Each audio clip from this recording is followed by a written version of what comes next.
Hello, everybody. Welcome to the pre-show. I just realized that our mics are off. Sorry about that. So I'm here with my lovely wife, Priscilla. Say hello. Hi, Hi, how you doing? I'm good. Good.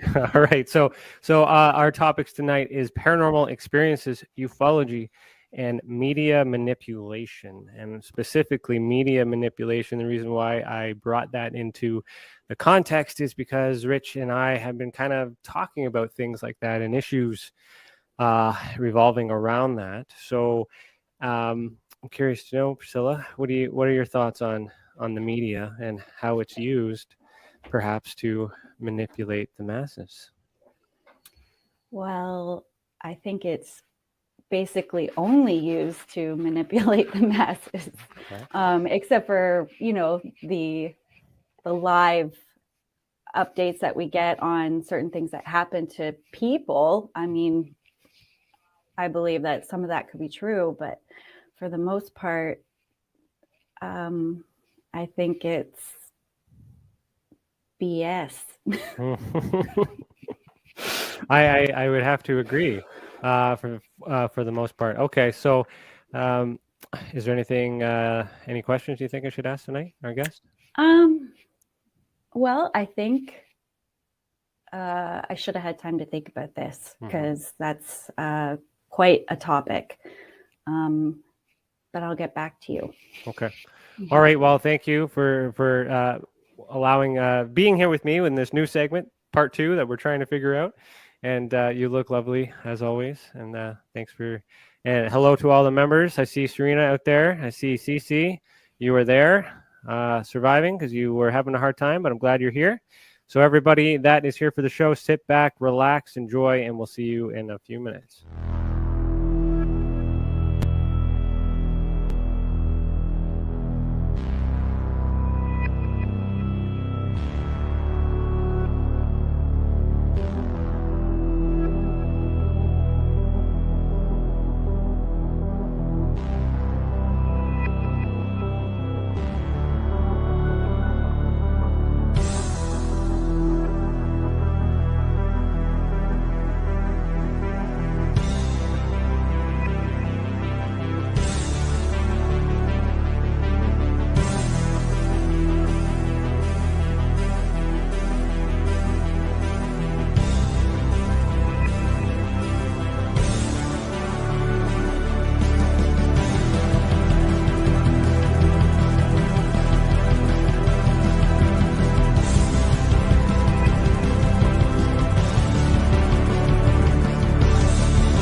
Tonight we will go deep into the realm of the unknown and question everything as we search for the truth.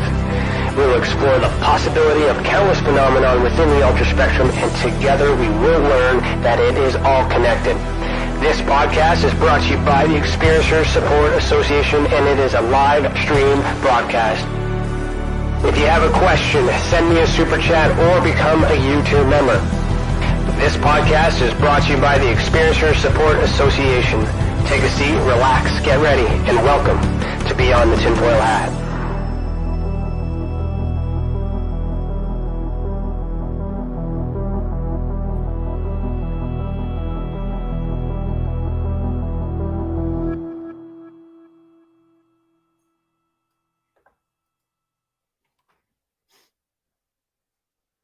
Hello, everybody. Today is Thursday, January 13th, 2022, and I, Ryan Stacy, am your host this evening.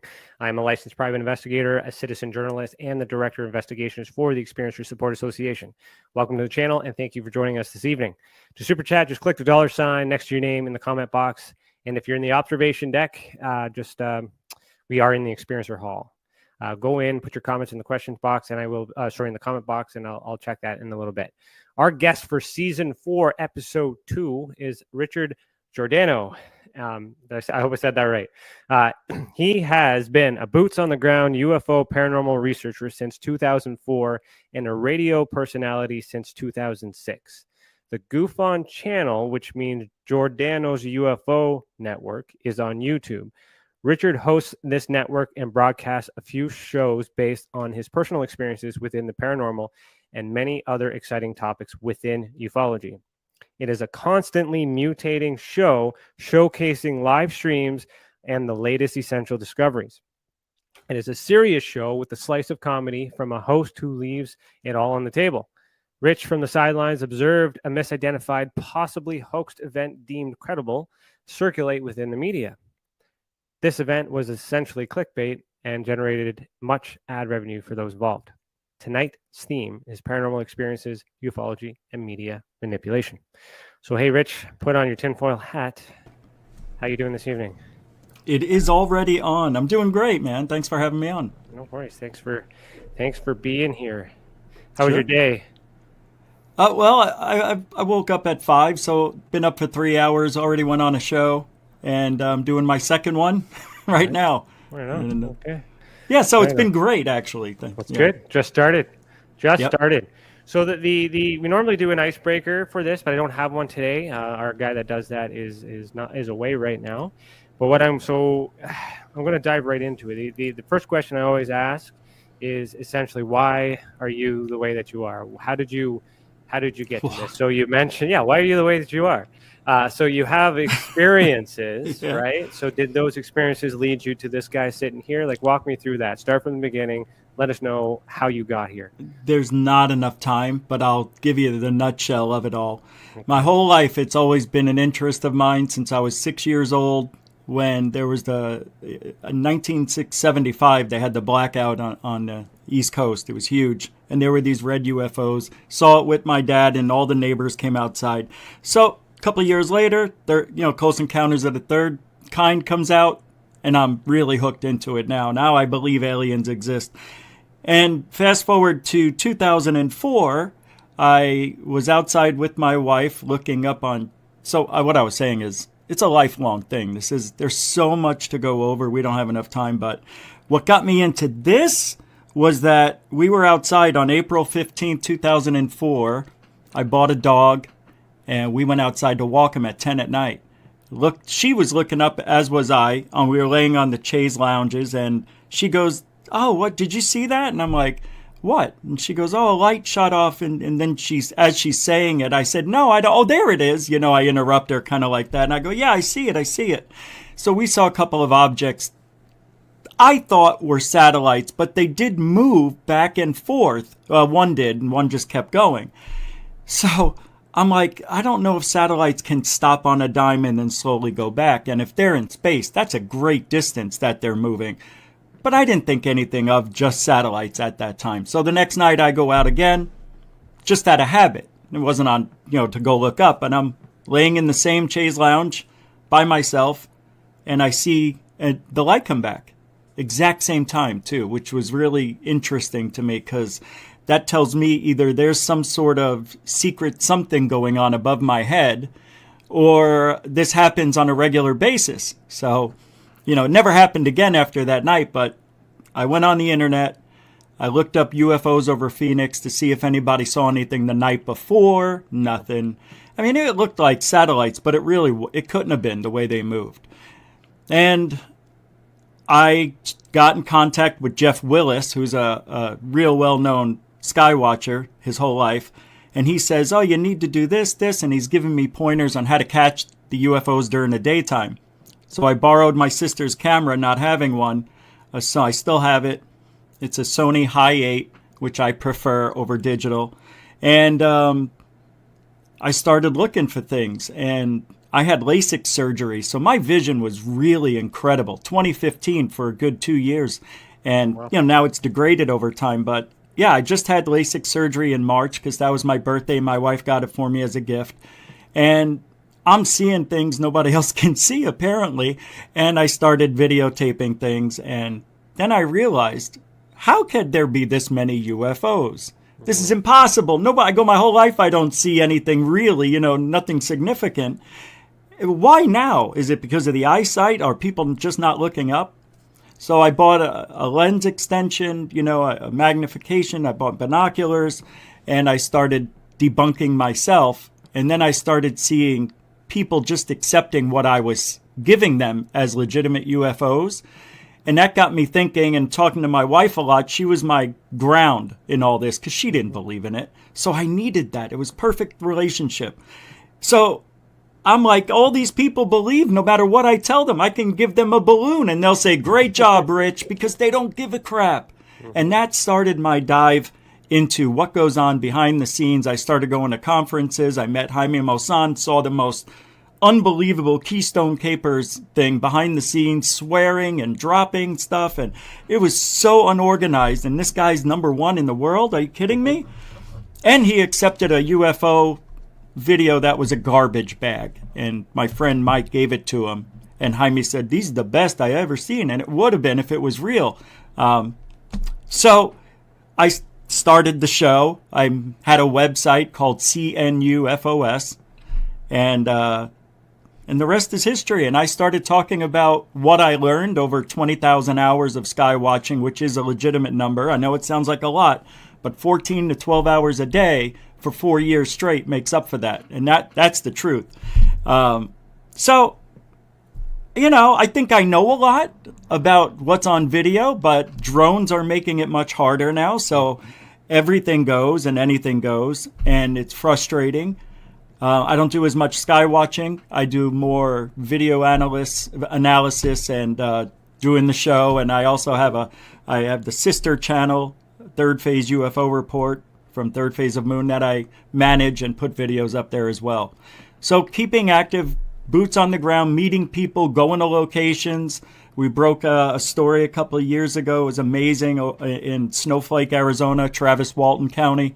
It was pretty interesting. And, you know, we do other things too. Strange objects, you know, things that are 500,000 years old. We go get them analyzed and all sorts of things we're doing, boots on the ground. So that's me, man. That's amazing. Boots on the ground is very essential, very important. Not many people actually understand what that means, and actually know how to do that. So I commend you for doing that. Thanks. Yeah, self-taught. I watched so many people do things wrong. I'm like, you can't look into the sun. What are you, crazy? You know, just all sorts of mistakes. Yeah, I'm sorry. I get a little animated when I start thinking back. We're on the same page. Like are you? Okay. I spent a career with MUFON investigating as well light refractions and lens flares and things like that, trying to convince people that what they're seeing is known objects. And then, you know, of course, you have those challenges, right, where they really believe. So my question, I guess, in terms of that is, how did you, when you take this information and you break it all down and is it presented in your video format on your channel? Is that how you're presenting it? Once you are done your analytics or analysis? Well, not really, because I have a 2-hour show and it morphed into this what it is now. It wasn't intended, because I went from doing a radio show to doing video. Mm-hmm. So to do all that and break it down and show everybody, it would take me a long time to do all that. I'm doing a lot of different things, so I can't squeeze it in. But I show them as best as I can with the video evidence I have. Mm-hmm. How I look at things and why and all that, yeah. I feel you on that. I've been spending a lot of time doing that myself, and I'm itching to get back into the investigations because that's the cream of my crop. So I guess what I was going to say is, have you ever had issues where your analysis, you're so sure about your analysis, and someone disagreed with you? And if they did, how did you deal with that? Oh, all the time. Yeah. I mean, people disagree no matter what I say.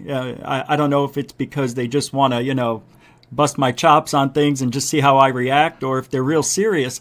Hey, for instance, we just had I don't know if you're familiar with it, but apparently somebody found UFO Proof is the channel, an S4 pin located right by Papoose Lake in Area 51, giving the location. Are you familiar with the story? No. Yeah, so this guy Kyle from UFO Proof is looking for S4.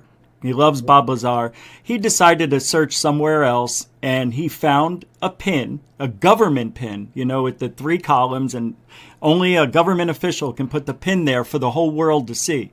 You can put your own pins at the location, and this is the problem we're having. but it only shows up on your computer. We're talking about Google Earth and Google Earth Pro, not Google Maps. So anybody who goes and uses the app on their computer won't see. Okay, I'll tell you why I'm saying that. So this is found, and then 2 days later it was gone. Somebody removed it.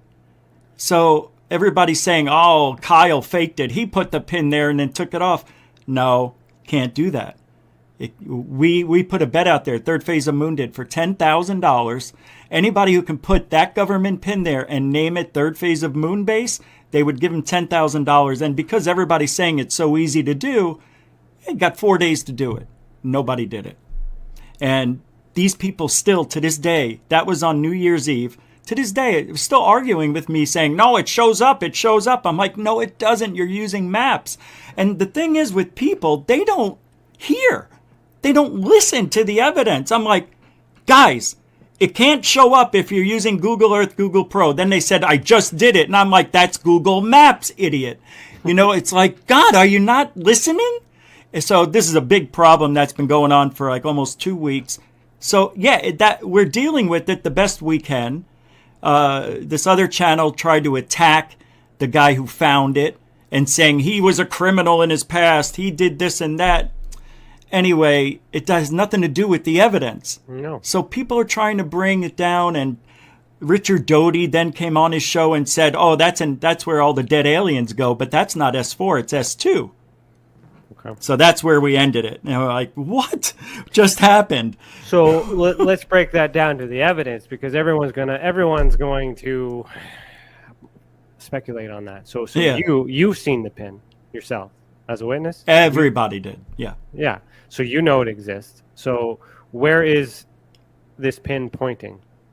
Well, it's on 2 blocks. I mean, it's about 6 miles, I think, northeast or northwest of Papoose Lake.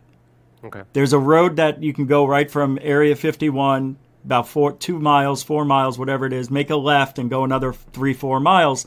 And you see these 2 squares, and then the pin was right there in between the squares, kind of. So it was at this location. And what do you suspect is at that location? What was the significance of that pin being there, marking that location? I don't know. Yeah. Here's the kicker on it. It's been there for 2 years. Okay. So why did somebody or something remove it after 24 hours after we posted it on Third Phase of Moon? You know, they got a lot of people watching them.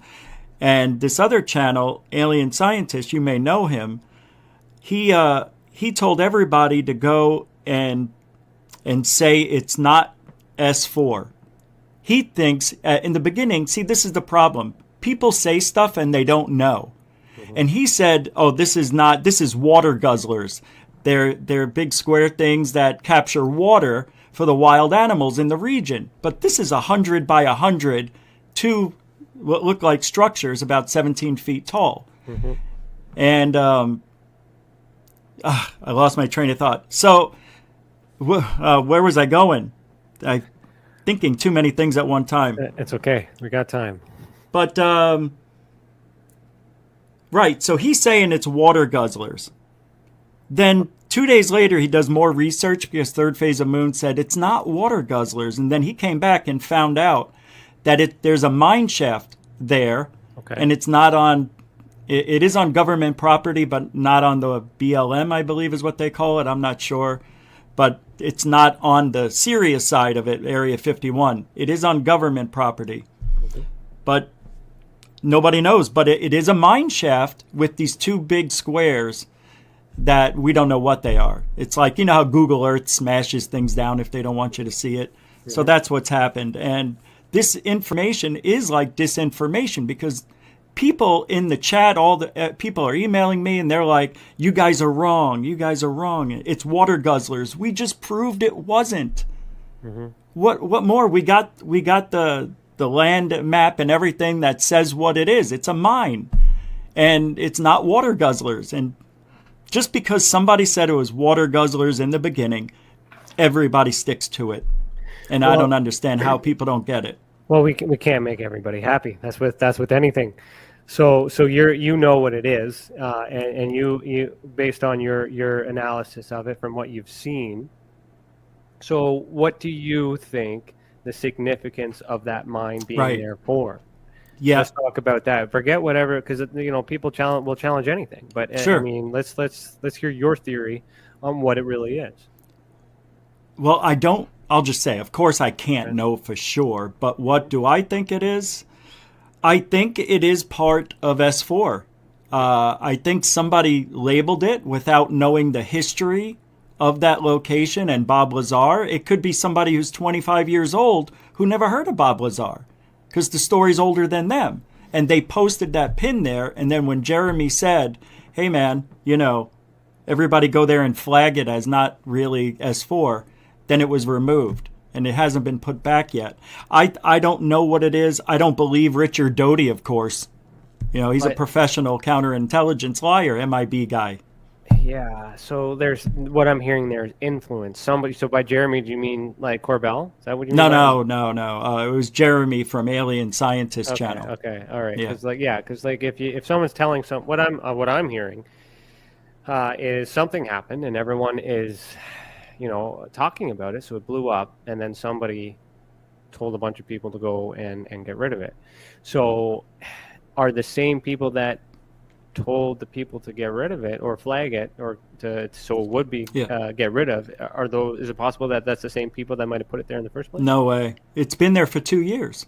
Yeah. Just nobody found it. So the pin is gone, but is the structures are still there. The map hasn't changed. Well, as we were talking, it looks like they removed the location. Okay. There's because I had it set up for the show in case we talked about it. Okay. And I saw a message here saying that Google Earth was updated on some imagery, and now I can't find it.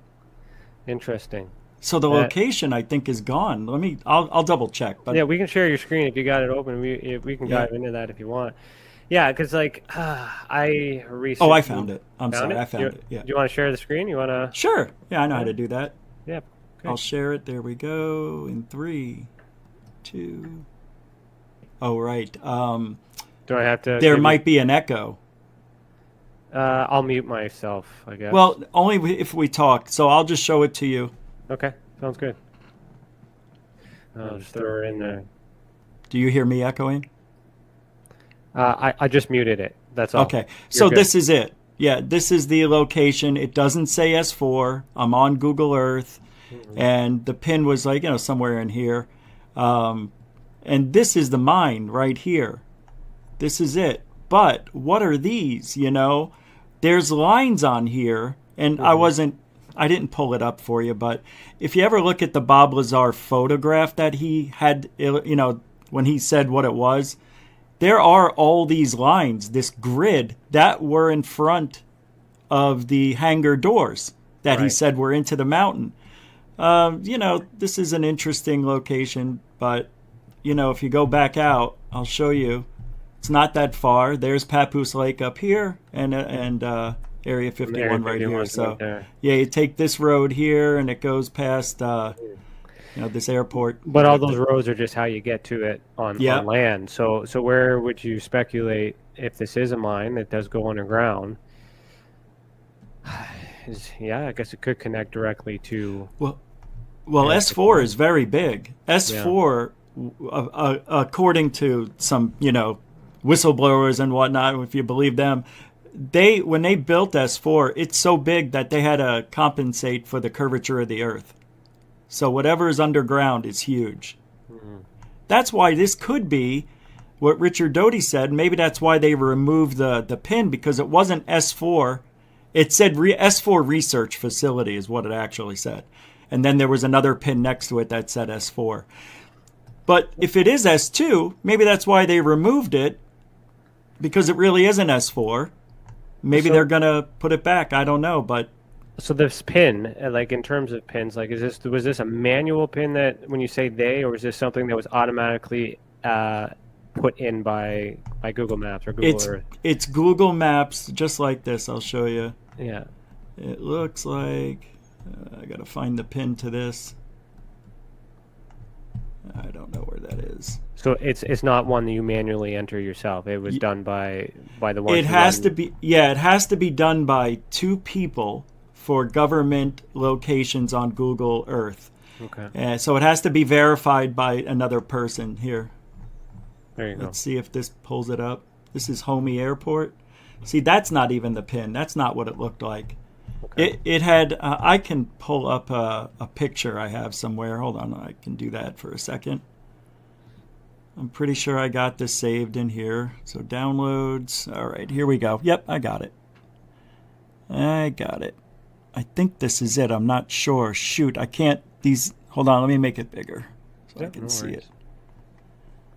And no, this looks like it, but it's not. This is the Bob Lazar stuff. I don't have it here. Let me try one more place. I may have screenshotted it. Yeah, I did. All right, good. Good. Let's pull this up. See if this works. No, that's not the picture I wanted. So let me go back. Oh, I do want to show you this. Can you see that? Yeah, I can see it. See the yellow pin? Yeah. That's, for some reason, I think this is just on the map now. I don't know why that's there, how I got that, to be honest. Here's the coordinates. That one would be a manual pin. That yellow pin would be a manual one that you could input yourself. Oh, that's what I think it is. Somebody Yeah. gave that to me. Mm-hmm. Yeah, okay. So let me see if this one is good. No, that doesn't have it. Let me see if this one has it. That's not it. I don't know what I did with it. That's okay. The pictures, yeah. So I guess what we're coming back to is government. It has to be authorized. So someone with high power and authority had placed the pin there at that location, and they named it S4.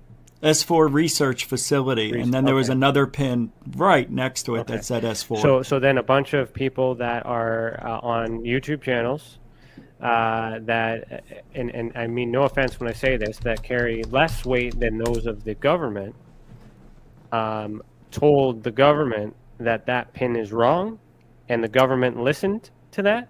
Is that what I'm understanding? That's exactly right. So did the government just, someone noticed, or I made a mistake, or was it one of those kind of, you know what, this is drawing too much attention, just get rid of it, we'll deal with it later, we know where it is, doesn't matter. Yep, that's what I think it might be. I don't know if you can see this, but this is it. It's not letting me, it's this pin. It looks like a little house with 3 columns. Okay. But that's the government pin. That's what I don't know why it's not letting me get any closer than that, but I guess because it's the White House. So has any of you, I just got my investigator hat on here, but have any of you messaged the people that are in charge of the software to inquire as to why it was missing? Yeah, that Jeremy guy did, and I don't know if he heard back yet because it's still kind of, fresh in a way for that part of it. Mm-hmm. But yeah, so we're still waiting on some. Can you guys see this and what it looks like? Probably not, huh? Yeah, I can see it. It's hard to see, yeah. I just gotta, I don't want to get too close. Oh, I'll just screenshot it and blow it up. Yeah, it's all good. All right. That's what I'll do. Cool.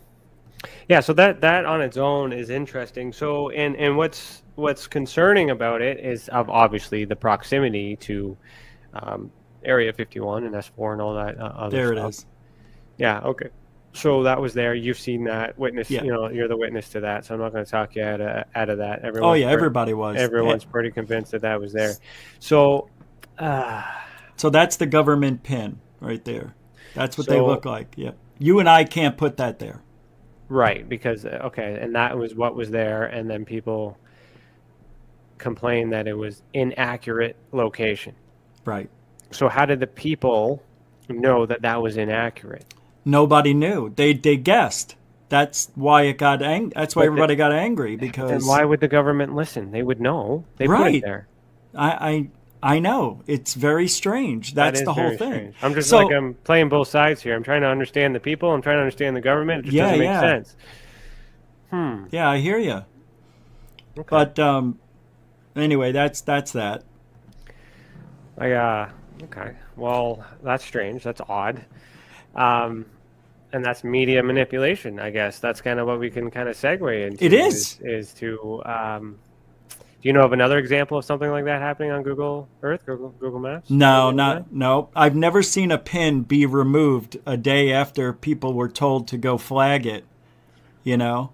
Is it possible it was a mistake? Honestly, Yeah, sure. Like they're humans too, right? But it was there for 2 years. It's not like they just put it up. Yeah, and it could have been a pin mistake. was there for 2 years? The pin was there for 2 years. I see. And then it just somebody finally noticed it. He found it. He went I to a see. place where nobody was probably looking, which to me sounds really suspicious. You mean to tell me in the last 700 days, with all the people who like to look around that area, didn't find that pin? Mm-hmm. I find it very weird. Mm-hmm. No one's looking. Like that person was looking. You're looking. People are paying attention. That's important. And then all of a sudden they realize, oh, hey, someone's looking, right? I'm glad you said that. Yeah, because I am on the fence on why it mattered that maybe 10,000 people went over to look at this thing. Mm-hmm. You know, it's been there for 2 years. I'm sure more people maybe went over and thought it was fake. I don't know. Well, it just concerns. I think from what I'm hearing, it's more likely that the government took it down to put a pause on that bombardment of information because they didn't want to answer questions. In a sense, I'm concerned that people have the authority to put that much pressure on something. But we could also use that as to our advantage. So if that amount of people are using that influence on something that actually mattered, right, then we could perhaps move in a more positive example or direction. Well, to me, it says something might be there. Mm-hmm. You know, there may be something there, and they realized, oh man, we shouldn't have put that there, and took it out. The mistake. Oh, go ahead. I was just going to say that's a no drone. You can't fly drones there, right? Oh, no. Hell no. Yeah. You can't even get even close to seeing No way. No. Shouldn't even be there. However, it's not water guzzlers. It doesn't, you can't change it. You know, they're saying you can easily change it and the world can see. Nope. That's not true. That's another disinfo thing going out there. That's the mistake Jeremy made on Alien Scientists when he said we should go flag it, because he didn't know at the time that it wasn't water guzzlers. He just assumed it was. And that could have been a very valuable piece of information that could be used and studied and researched, and he ruined it. It sounds like he ruined it for a lot of people. Sure did. So again, it comes back to like, how does that's a ringleader. That's someone who, how many followers does this guy have? I don't even know who 106,000.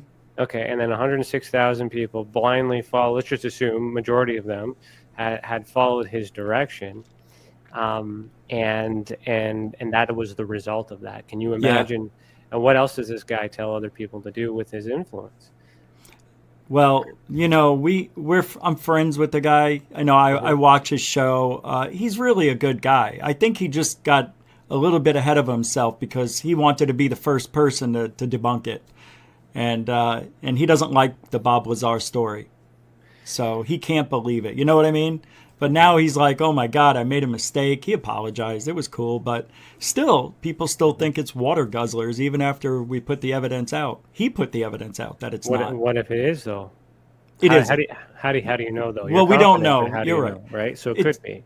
It's just the land maps that he pulled up, you know, and found out what's supposedly there. But we don't know for sure. Could all be a lie. So you mentioned that he's not buying in the Bob Lazar story. What about you? What do you think about, you're pretty passionate about this. Where do you lie on this? When I first watched the Bob Lazar story, I liked it because I liked his demeanor.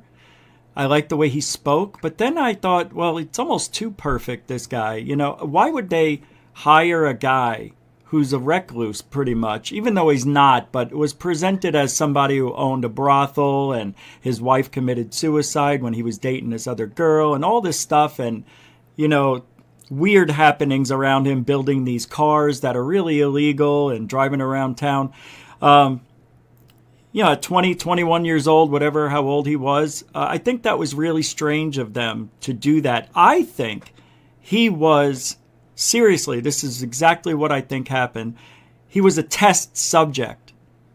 on humans to see how they would act if they thought like they were important enough, like smart enough to be involved with aliens. How would that work out for us as the, secret military or whatever, Will this guy go again? What will he do? And yeah, he did everything that you would think. He brought his friends out to go look at UFOs on Wednesday nights and they got busted. But I'm not too sure about him really working there. I really don't know. He could have, but we just don't know. Everything, like last night, Third Phase broke a video out. Jim Goodall is friends with Bob Lazar. And Jim Goodall talked about having Bob Lazar's W-2 form. Okay. And when he was in the Army or Navy or whatever it was, his admiral found out about it. 2-star admiral found out about it, called him into his office. He goes, give me that. And Jim always left it in his back pocket. Don't know why, but he did. So he takes it out and and the 2-star admiral goes, if you ever get in my way again, I'm going to make your life a living hell as in the military. And he shredded Bob Lazar's W-2 right in front of him. So that's interesting. And this guy, Jim Goodall, I don't know if you know him, but he's extremely popular, very nice guy. He's the guy who first photographed the S4. Okay. And yes, not the S4, the the SR2, I think. What's that big black airplane? Yeah, I think SSR2 or SR71 or something. Something like that, yeah. Something like that, yeah. Yeah, the very first time a photo was taken of it. But what a story. I mean, that may mean that the Bob Lazar thing could be real. Well, they have to have employees. They have to have people doing it. Whistleblowing is a thing. I mean, it's just we don't have the government saying yay or nay either. We just kind of have these people run around saying I've seen something, and this is what it is, and we believe them. Some people believe it because we're not believing the person, we're believing the story more than likely because we have had an experience, and we want that to link to our experiences because we want validation that what has happened to us is really happening, and we're looking for someone to blame or someone to tell us the answers. That's how that circle works. And I mean, what's your opinion on Elizondo? Oh, wow, it's like you read my mind. I was just about to bring up the 3 videos to you, and Elizondo, he was brought in my for 2 to Stars Academy of Arts and Sciences, of course, to take over that, little group over there. And he brought in the threat assessment, which I thought was very strange at the time.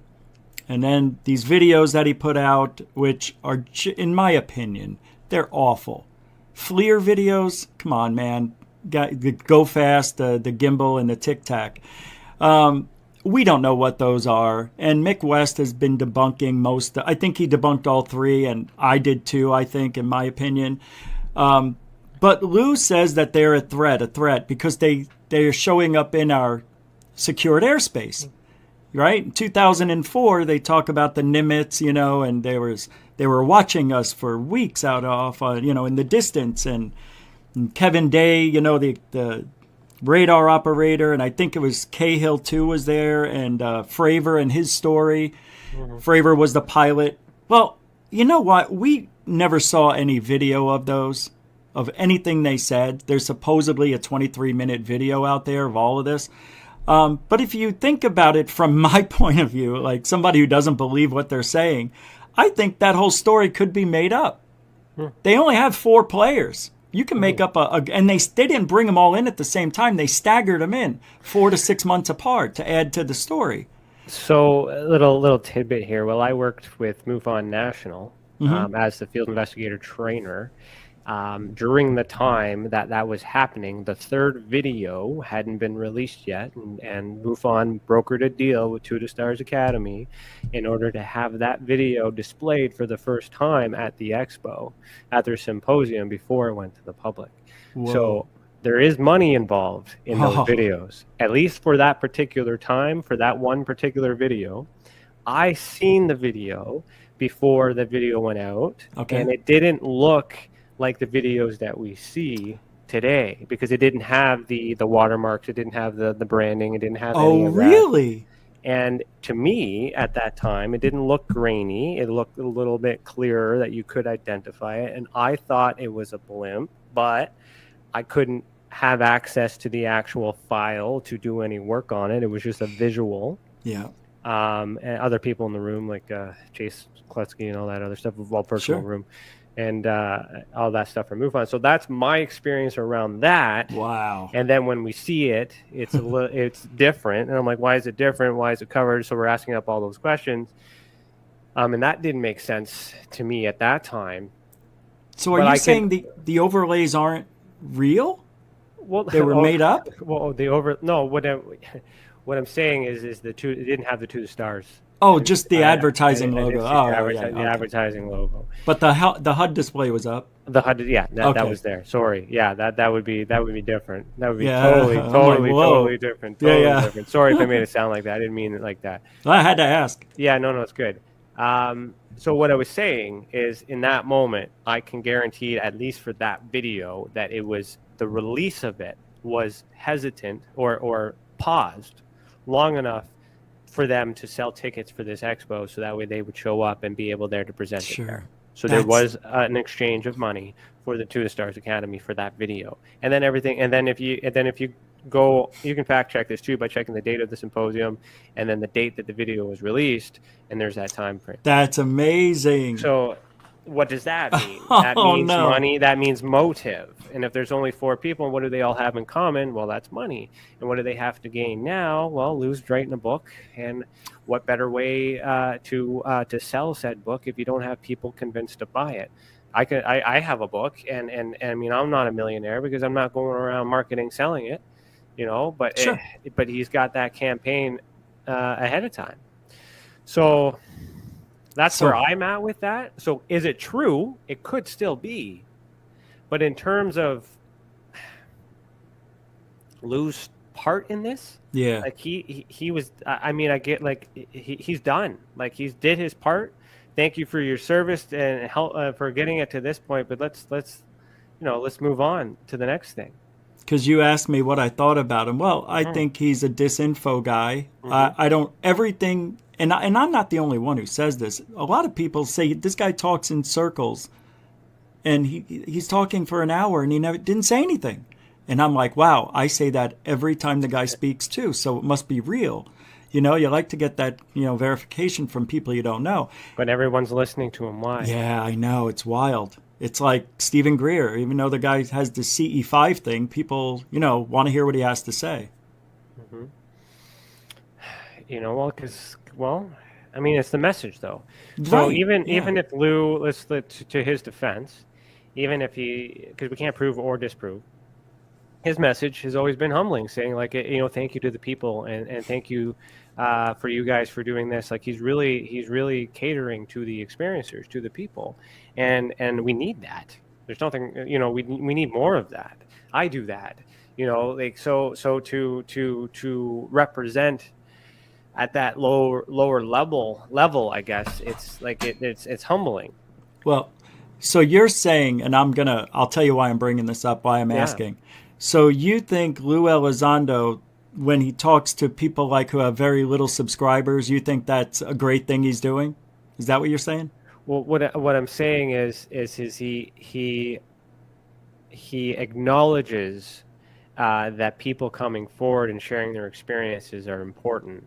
So what I'm feeling in his language is he's trying to, there may be some sort of reporting system that comes up with the government moving forward. And what I feel like in his role may be to encourage or earn trust from the civilians to report to the government one day. Of course. Voluntarily. Now, the question is, can you trust your government with that? You should at some point. It's hard to trust them right now. But is that the counter? Is that the counter? Is that the end game? Is that the manipulation? Because he's selling the story right. The people are believing it. But is he telling the truth? Are we really going to get the help we want for volunteering that information? And if you're an experiencer, are you going to trust the government to handle your case? Let's talk about what just happened recently. And Lou says he was involved with this, the AOI MSG, the office inside the DOD, at the Pentagon and all that. Mm-hmm. Okay, it didn't turn out like he thought it would, right? Because the AOI MSG is basically working out of the same office that ATIP was from, and they're still using those same tactics, which is, conceal and deny. And that's what's going to happen. And Lou was very upset when the AOI MSG took that role, because we're not going to have transparency. They're there to dampen the blow of any real significant UFO sighting or alien invasion, whatever. It's damage Lou, control. It is, but Lou was, he did say, hey, I can't make promises we're going to get what we want. It's like he already knew. And, it's just, he was pitching that we're going to get this room. We're going to be able to talk to our adversaries and learn what they have. And that's what I think Lou wanted more than anything, was to have the government be able to investigate UFOs inside the government, known to the public, and then go to all the other countries that have their secrets and learn what they have. That's what he really, really wanted. It had nothing to do with you and me, or you or I, or us. It didn't have to do with the public. That's why they use UAP instead of UFO, because that is, UFO is for civilians, UAP is for government, UFO sightings, and so on. But I think Lou doesn't know what's going on. He's changed his tune a little bit. He's had some media training, I've noticed. He has, but we don't even know if he was in ATIP for any significant time either. John Greenwald from the Black Vault brought that up, that, we don't even know if this guy worked there. And Lou says, I don't know if you know the story, but the government came out, the Pentagon said that we don't have any records of him working here. And they removed all of his emails. He couldn't even go into his emails anymore, he said. It's kind of like a Bob Lazar type of thing.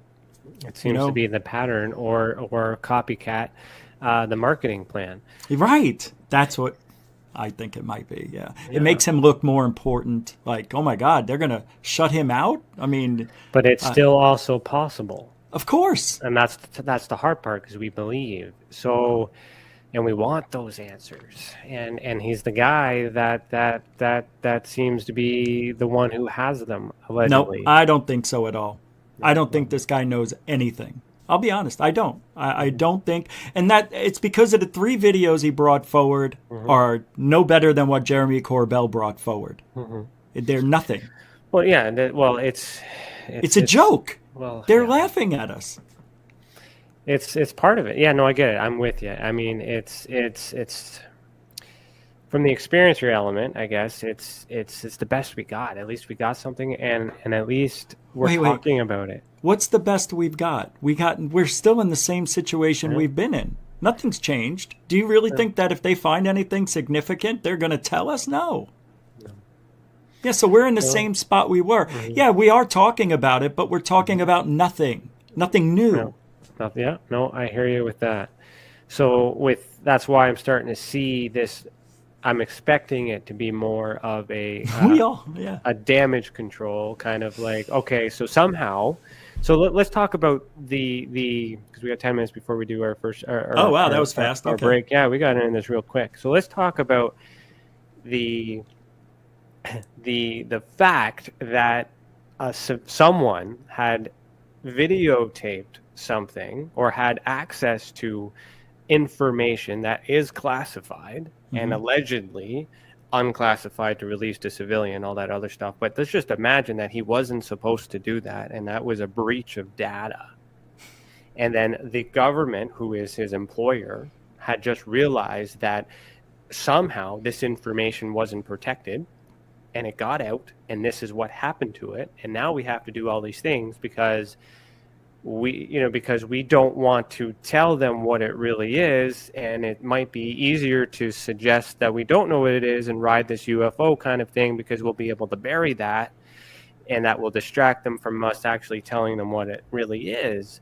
But the truth is that, and the facts show that an employee had leaked information, and now the employer is doing whatever they can to prevent future employees or to do that same thing again. And that's what I'm seeing. That's what has to happen first. And then once they control the data again, the question is whether or not when we get this report in a year's time, whether or not that's going to be useful to us. Well, yeah, I mean, I've thought about that too. I mean, how can you not? But I always go back to Lou and his threat assessment. And if you don't create a threat, the government won't fund you. They won't help you out. And what he did was create this threat narrative. These we don't know what they are. We don't know where they come from. We just know that they're watching us in 2004, 2015, 19, and they're in our airspace, and that's a threat. Well, so far aliens have never attacked us or done anything that we know of, unless abductions are real, because that is that's awful, I think. But away from the abduction, back to Lou, if it's a threat, then he can get Rubio and Gillibrand, however you say her name, to sign off on getting this office and being more transparent. It didn't work out. But then Lou announces a book, and like you said, they even had the video out there before, two of the three of them, and one of them was being sold at a MUFON thing. So if those videos were real UFOs, Lou would have been in prison, I think. Something we would have never heard of Lou, I think. I don't know. Well, when people lie, they lie forward. They can't go backwards. So this is evolving because he has to continue this story in order to continue to maintain whatever his goal is. So that has to adapt. That has to evolve. If that's what he wants to achieve, you need to establish his motive. But him on its own doesn't matter. He's not important anymore. Lou isn't, not anymore. Yeah, right. So he did his part. So moving on, we have to trust we have to wait to see what the government does, because your government has allowed it. They funded it. It's going to happen, and then we just need to see how that unfolds. And there's still those things are great. Yeah, if they deliver. Right. But here's another one for you. Lou's not done yet. He just joined up with the Galileo project. He's part of the team. And Mellon and Nick Pope. Really? I mean, now they're going to be watching everything that Galileo finds and suppress it maybe? I don't trust him. Can't trust him. He's government all the way. He's a yes, sir.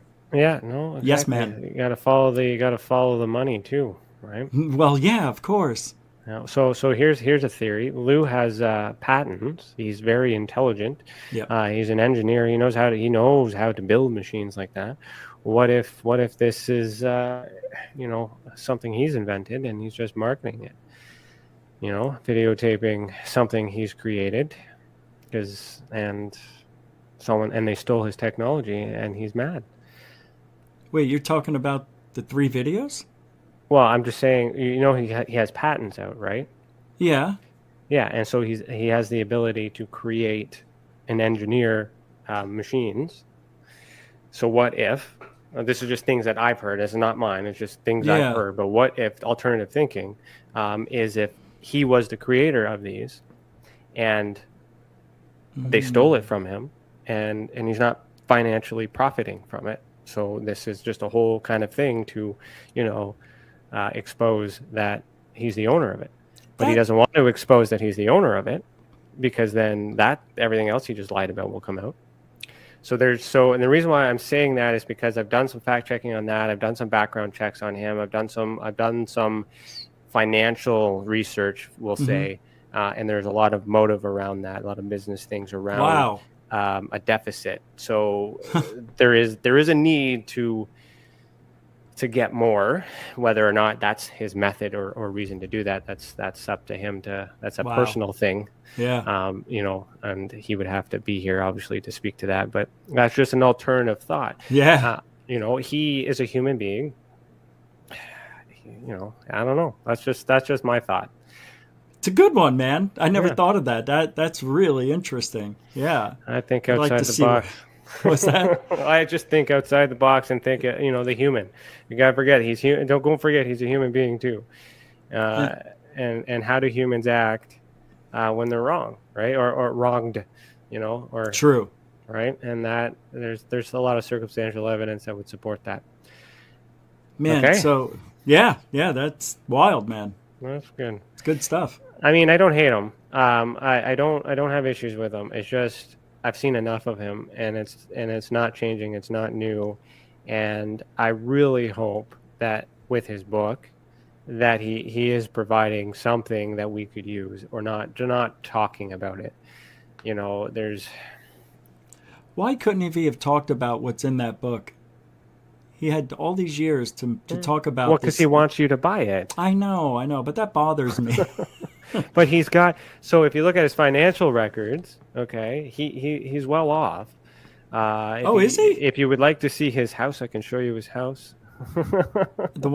Is it in Arizona? Well, no. Anyways, okay. What I'm saying is if you, I'm just looking at the person as a human being to understand why a human being would do what he's doing. I don't care what he's doing. I'm not saying he's illegal or anything like that. There's nothing illegal about what he's doing. I'm just saying to understand the person. So why would a person who doesn't need to make $1 million off of a book sale, all of a sudden sign into $1 million book sale?